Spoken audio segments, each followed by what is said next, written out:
आज हेउछि ओडिशार प्रथम मुख्यमंत्री विशिष्ट स्वाधीनता संग्रामी तथा राजनेता हरेकृष्ण महताबଙ୍କ तिरोधान दिवस 1987 मसीहा आजिरा दिन रे तांकर परलोक घटिथिला।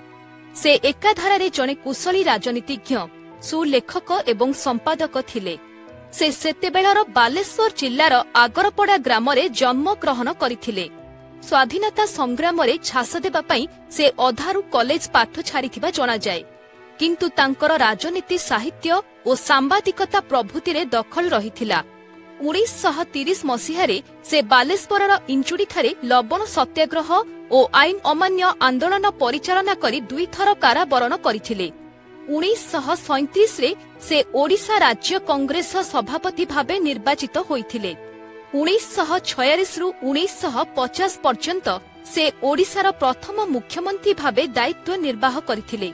खाली सेतिकी नुहे, से बॉम्बेर राज्यपाल मध्य थिले। तांकर किछि उल्लेखनीय काम पई महताबंकु ओडिशावासी मने पकांती।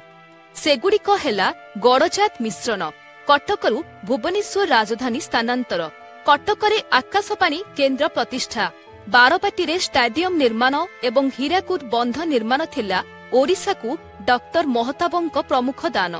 आज तांको तिरोधान दिवस रे आमे गभीर श्रद्धांजलि अर्पण करूछु।